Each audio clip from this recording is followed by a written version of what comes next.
Welcome back, fellow armchair generals. This is Gamer 1745 here with my playthrough of Hearts of Iron 3 with Black Ice 8.52. Of course, we're playing as Britain, and let's continue here.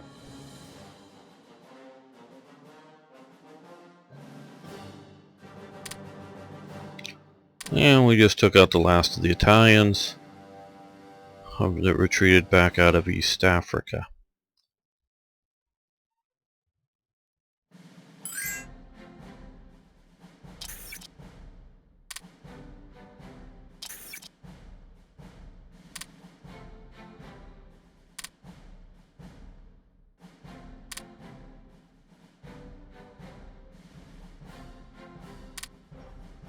No, we'll need to take that.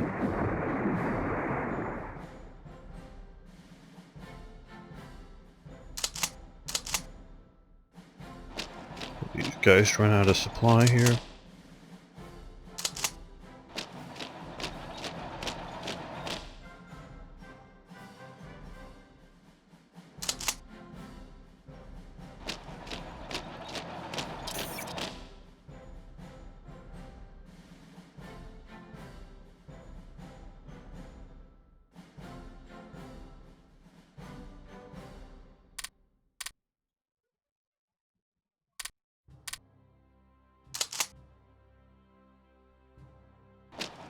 Now let's retreat out of this. I gather we don't have any supplies in there at all. Oh, well. Oh, maybe it's diplomacy, China.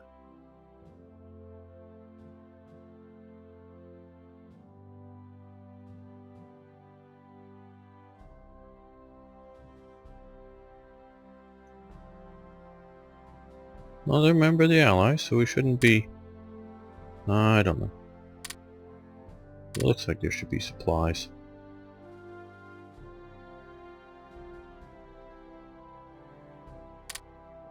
Still a little upset that I had ventured out.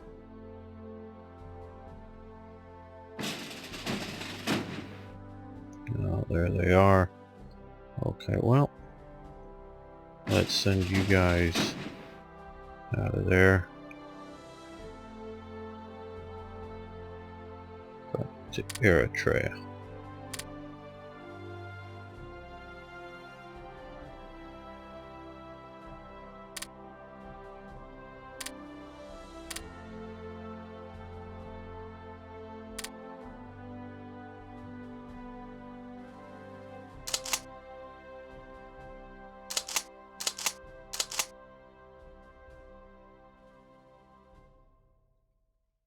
Now,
okay, good. Yeah.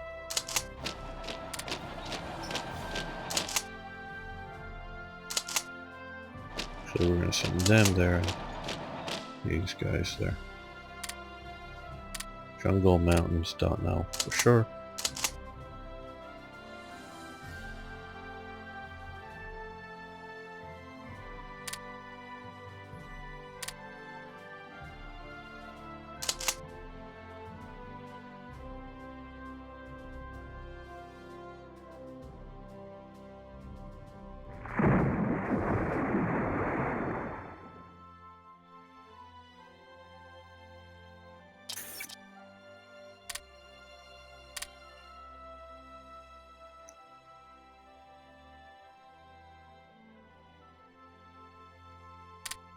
Let's go for 2 more long-range fighters.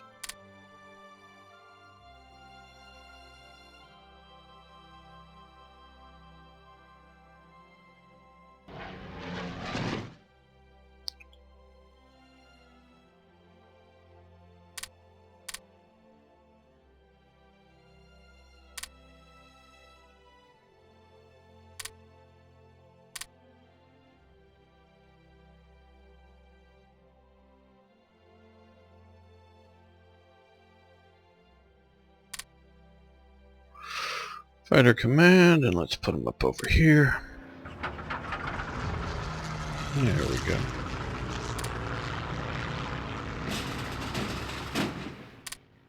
Well, I got messed up, so we'll send them up here, get them out of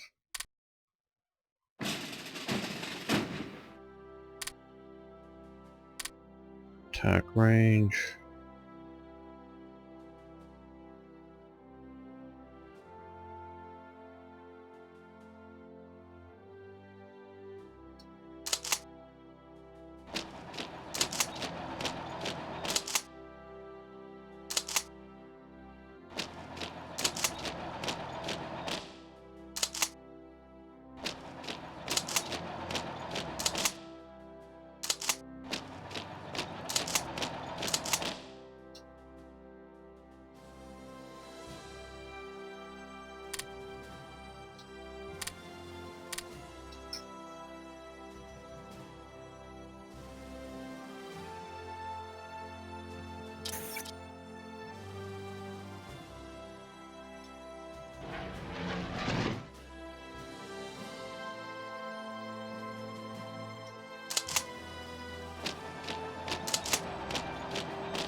There, Hakeem. That was where, along this, I mean, they're just throwing the names out here, of course, but, there's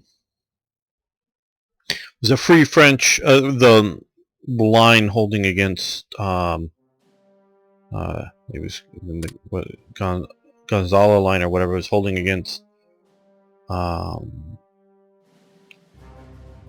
Rommel, and if I have it right, I'm trying to remember, it was holding the left flank of the British Free French unit, and basically it just got overrun by Rommel's fight, and they really fought hard. Some of the units survived, but it just, they were sort of a line of boxes that were just like barely within mutual supporting firepower of each other, and the Free French were holding it. They fought, for once, the French fought hard, but they got overrun with it. And if I remember correctly, Rommel got into the enemy's rear. Like I said, the boxes were sort of mutually supporting each other. That's sort of why they went on the southern flank of it, so that, you know, there's only one, you're not getting fire from both flanks, only potentially one. But they got into the rear, got in a little bit of trouble, and Rommel punches back out through from the rear back into the British. I'm trying to remember whether he then retreated back or whether that collapsed the line. I'm not sure which. Boy, I should look these things up, I know. Excuse me. Okay, Special Forces Combined Armed Units. No, that would be over here.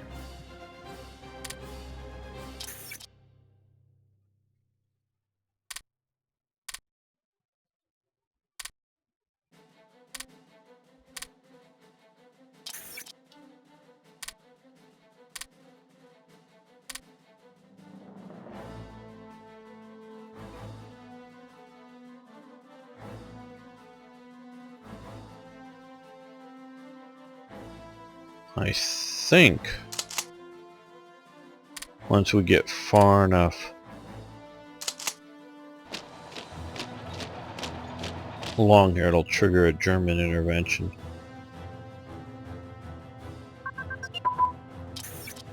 Okay, aviation navigation radar.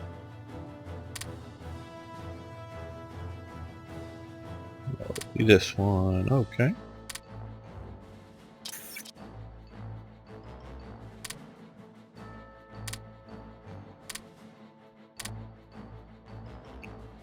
Oh well, there goes the commies.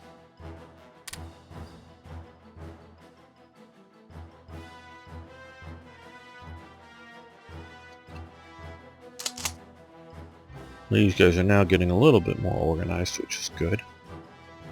Though I don't know if it's going to save this Chinese pocket, though.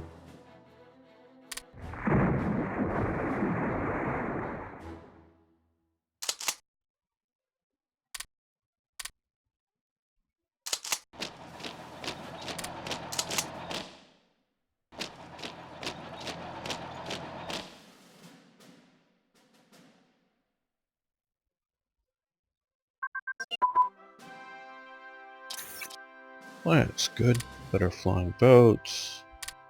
Improve our naval bombers.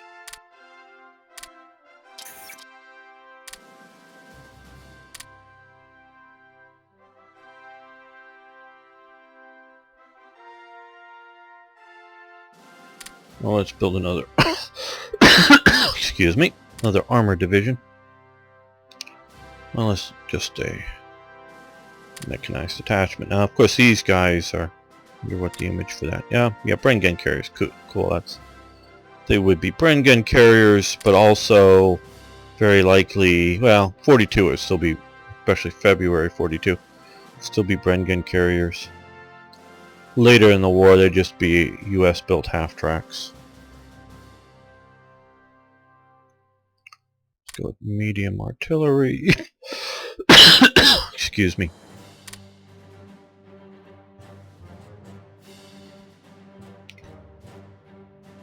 Motorized engineers, don't want to overdo this. We have a divisional headquarters. Armored already.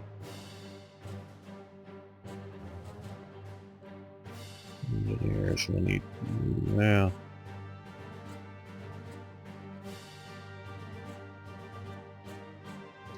Don't know that we need any tank.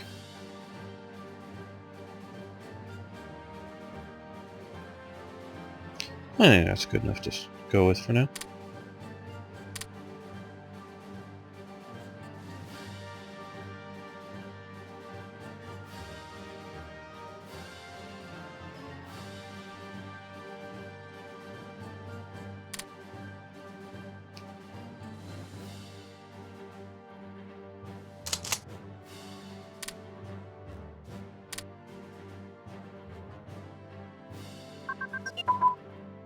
Now these guys here.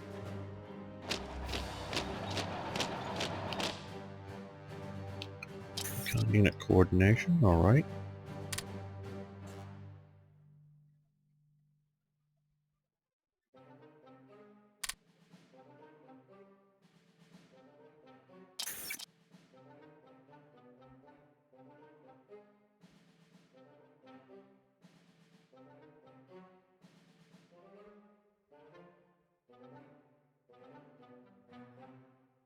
No research. Okay, well, okay.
Okay, well, I think the Western Desert is where these, well, yeah, where these guys will go.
So let's send these guys down to Siwa. Siwa is a oasis, if you didn't know. It goes way, way back. It's way out in the middle of nowhere. And it's nothing huge like this sort of big empty spot. Spanish status mobilizing, okay. Just a small area out here that's an oasis that's still there.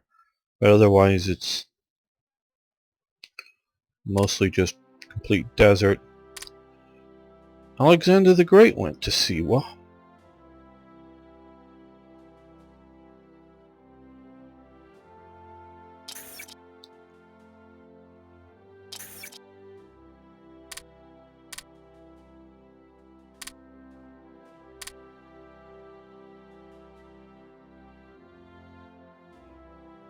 Well, the Germans are pushing in, but not very deep if you look at the overall size of Russia. Okay, active sonar for submarines. That is very good.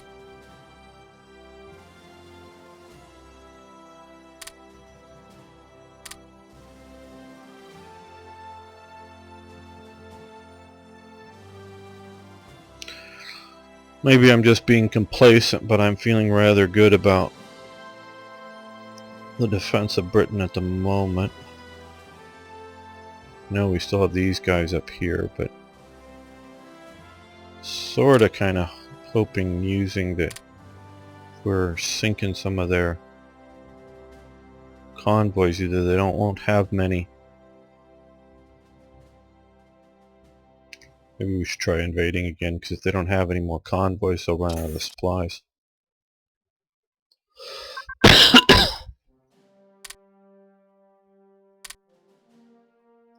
Okay, improved security units.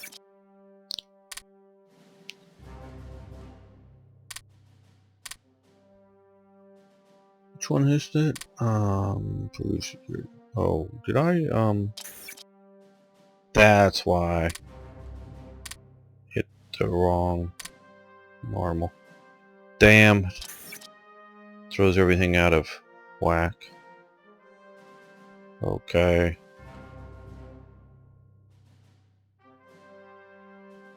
So.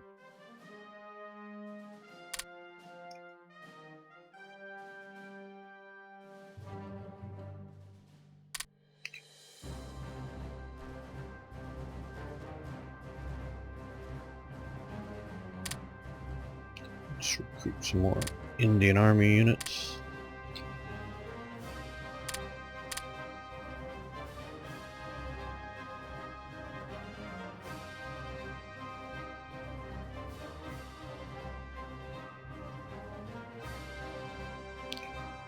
The Japanese have invaded the Philippines here. We'll see if the American Filipino army can hold out.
Uh-oh.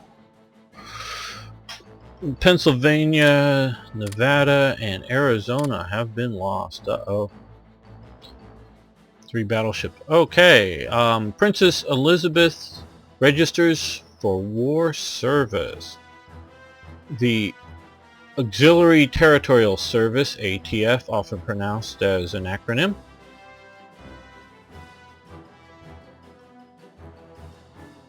Okay, I don't know that you pronounce acronyms or whatever. Okay, whatever. Was the ATS? Maybe, I don't know.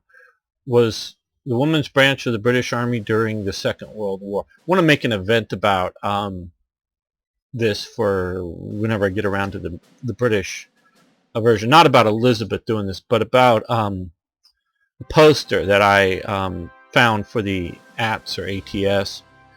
And it has the poster that was done, but it also has a photo of the artist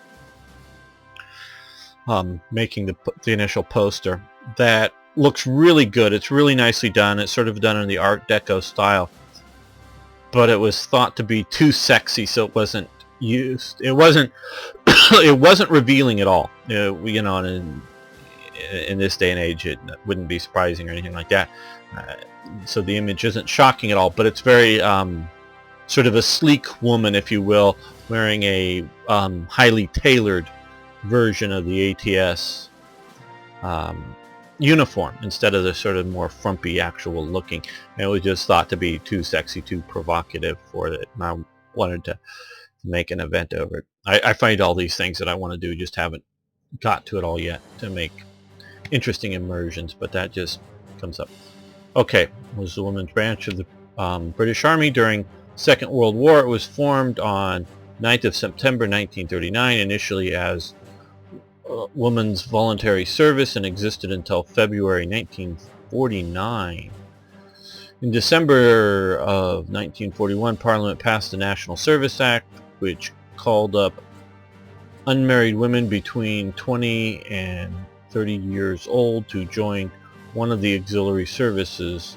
These were the ATS, the Women's Royal Naval Service, WRENS, Women's Auxiliary Air Force, WAAF, WAF, and the Women's Transport Service. I believe that's what Elizabeth ended up in. I'll probably keep reading here. Married women were also later called up, although pregnant women and those with young children were exempted. In February of 42, Princess Elizabeth, who would become Queen of England II, joined the Women's Auxiliary Territorial Service as an honorary second subaltern with the service number of 230873. She trained as a driver and mechanic and promoted to honorary junior commander 5 months later. Okay. HMS Ensign has been launched. Good. HMS Ensign. Industrial zone is ready. Nice.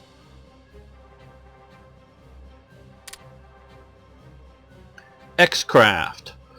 Commonly known as X-Craft, these vessels were designed to be towed to their intended area of operation by a full-size mother submarine, usually one of the T-class or S-class, with a passage crew on board. The operational crew then transferred from the towing submarine to the X-Craft by dinghy when the operational area was reached. The passage crew then returned with the dinghy to the towing submarine. Once the attack was over, the X-Craft would rendezvous with the towing submarine and be towed home. The range was limited primarily by the endurance and determination of their crews, but was thought to be up to 14 days in the craft, or 1,500 miles, the distance after the suitable training. Actual range of the X-Craft itself was 500 miles surface and 82 nautical miles, submerged. Okay, yes, we will launch them. These were, I think, rather well built compared to some of the other midget submarines that were out. The Japanese used, the Germans used some.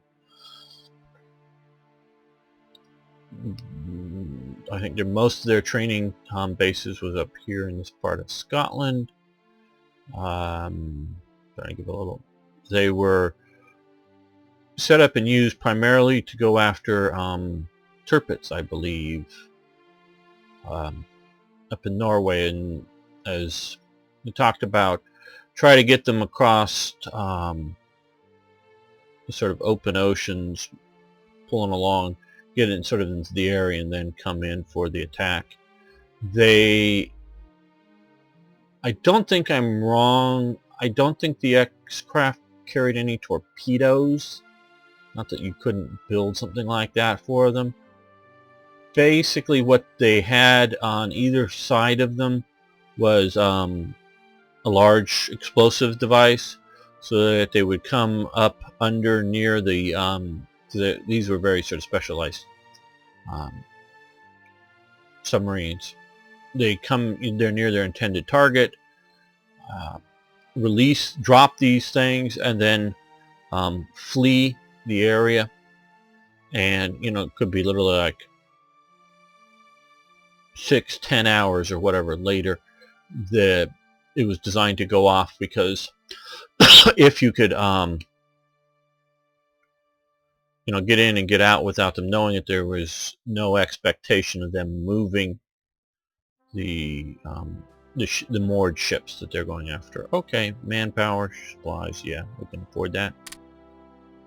Okay, King Farouk removed. Many in Egypt, including its King Farouk, look forward to Germany driving out the British. The British surrendered Farouk's palace with tanks and forced the king to appoint Nahash Pasha Prime Minister of Egypt. Okay, yeah. Farouk was very irresponsible person, I would have to say. Very privileged, very just irresponsible. So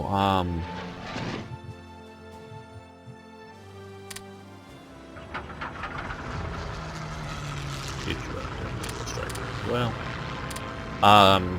so he wasn't very good for the British or Egypt compared to some of the other. As he got a bit older, he got fat too, but it doesn't necessarily make you a bad ruler. Okay, well, I think we're going to end the episode here. Thanks so much for watching. Thanks for liking the videos. Do appreciate that. See you next time for more Hearts of Iron.